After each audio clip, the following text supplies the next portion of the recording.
तमाम प्रिय दर्शकों का आज के बेहद खास कार्यक्रम में बहुत-बहुत स्वागत और अभिनंदन। मैं हूं आपके साथ देवभूमि ऋषिकेश उत्तराखंड से डॉक्टर आचार्य आशीष। जीवन को कैसे सरल, सहज और आसान बनाया जा सके, इसके लिए हम लगातार प्रयास करते रहते हैं। आज हम चर्चा करेंगे अध्यात्म ज्योतिष पर कि गुप्ती नवरात्रि जो अवसर आपके पास में आ रहा है, यह आप कैसे इसका लाभ ले सकते हैं।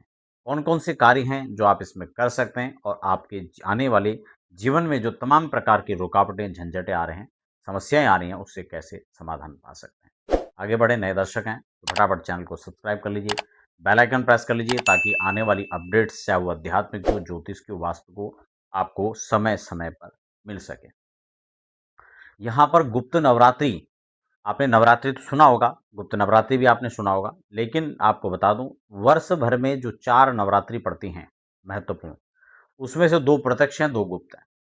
जो आश्विन में पढ़ते हैं और चैत्र में पढ़ते हैं, उन्हें प्रायकर आप सभी लोग जानते हैं, लेकिन कुछ लोग गुप्त नवरात्रि के बारे में नहीं जानते हैं और उसी में से आषाढ़ महीने की जो शुक्ल पक्ष की जो नवरात्रि है, उसको गुप्त नवरात्रि कहते हैं। यानी आषाढ़ शुक्ल प्रतिपदा से लेके आषाढ़ शुक्ल नवमी पर्यंत जो दिन हैं, ये पूरे 9 दिन नवरात्रि कहलाई जाती हैं। जीवन में आने वाली अनेक समस्याओं का समाधान आप इस काल में ले सकते हैं। जीवन में आगे बढ़ने की एक नई राह, नई जिज्ञासा के साथ आप आगे बढ़ सकते हैं। अपने जीवन में उत्तरोत्तर कैसे वृद्धि को प्राप्त करना है, कैसे आप अपनी मंजिल तक पहुंच पाएं, उसके लिए आपको शक्ति, सामर्थ्य आपको जुटाना है, तो आप इस काल का भरपूर लाभ ले सकते हैं। ये गुप्त नवरात्रि कब से कब पड़ रही है, कौन-कौन से काम इसमें किए जा सकते हैं, उसको हम समझ लेते हैं। गुप्त नवरात्रि 15 तारीख से लेकर के और आपका यहाँ पर 22 तारीख तक, 22 जुलाई तक जो है आपका गुप्त नवरात्रि रहेगा। वैसे तो मुहूर्त के सिद्धांत के हिसाब से देखें तो कई सारे मुहूर्त इस कालखंड में किए जा सकते हैं।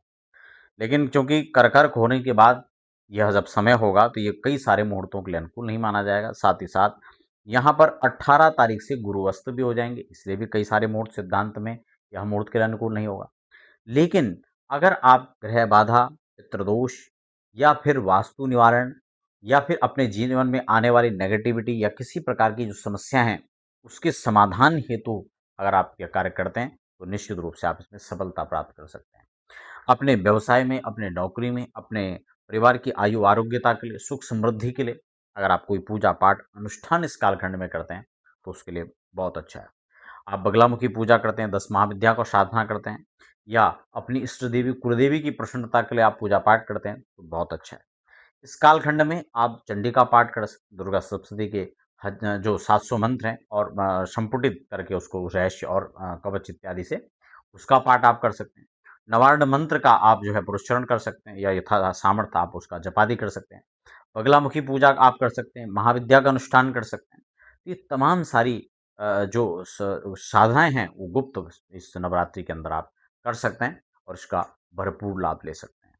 आपके जीवन में आने वाले आंतरिक शत्रु हो, बाह्य शत्रु हो, कोई बंधन में बन चुका हो, किसी पर गलत प्रकार से कोई आक्षेप हो गया हो और वो उसके समाधान के लिए कोई बंधन में पड़ गया हो, तो उन सभी चीज़ों के लिए वो इस कालखंड में अपनी साधना को कर सकते हैं और उसका लाभ ले सकते हैं।